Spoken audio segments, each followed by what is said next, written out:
that are started with the toasted rice, then into the game meat, and then the vegetables, and then the sofrito, and then the veg stock. And so we've built all these flavors. Now the cooking process, and I season it with a little salt and pepper. Now we're gonna get all those flavors that we built, and we're just gonna let them absorb into that rice. And hopefully, what comes out of the other side of it is this rich, delicious, well balanced. When I'm talking to young chefs all the time, I try to teach them how to balance cooking and flavors, and so that how to build flavors, how to balance flavors, how to come away with food that is not out of balance but in balance, meaning rich, delicious, not too fatty, not too much acid, just really super balanced. And hopefully this dish will be a good example of that. As it begins to kind of absorb, I'm also going to spin the pan. You can see that the kettle's at a little bit of a tilt, so I'm going to kind of do a half turn on it. You want to hold that for me?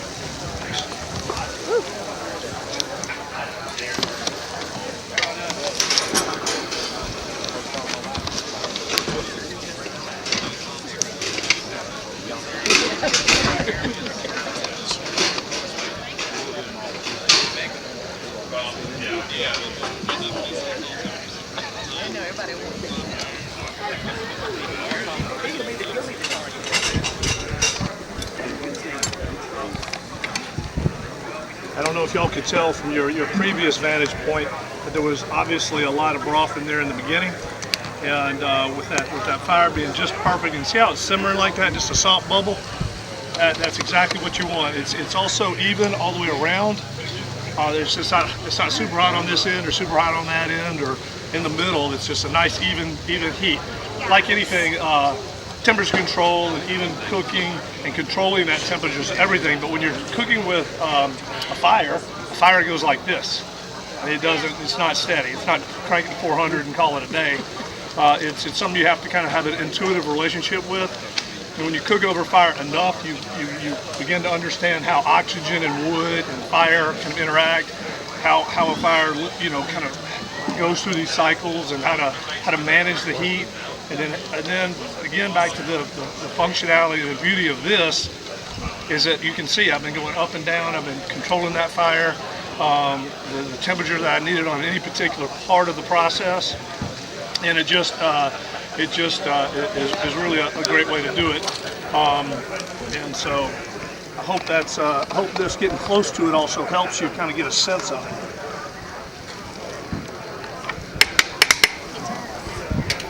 Does it help?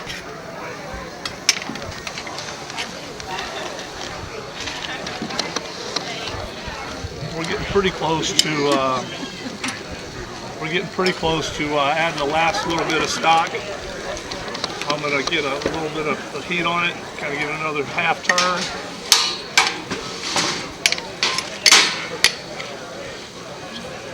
And you can just see it all drying up. It's all getting absorbed into that rice. See that? That's awesome. I've already got one. It's so colorful and pretty looking. Yeah, it's a beautiful dish, isn't it? So the nice thing too is if you want to just pull it off to the side, you can, and get it out of the way of the, so you can get away from the heat. You don't have to bend over the fire, just wear yourself out.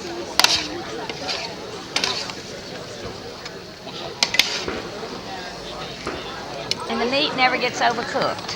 It gets cooked perfectly. Okay. And a part of the reason, with game, because it's got the moist heat, it doesn't dry out. It kind of maintains the moisture, which is huge.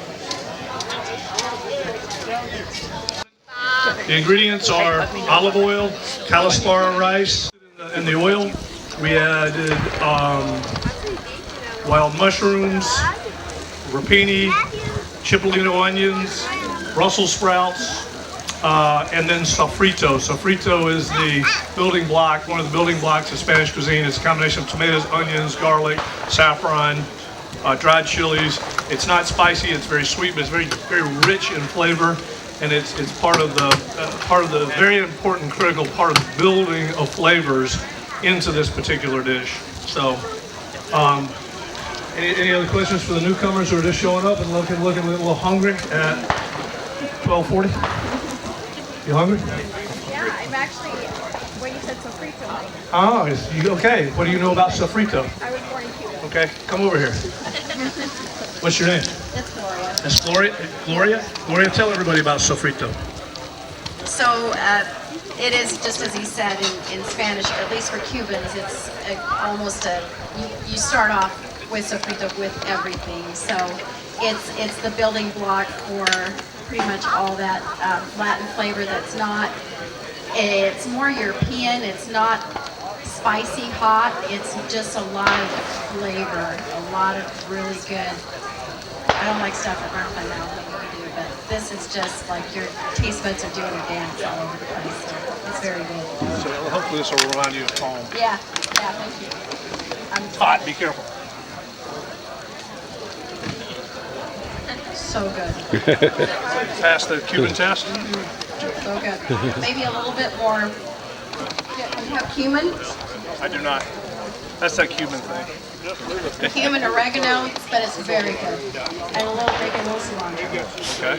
So good. Thank you for your help, Chef.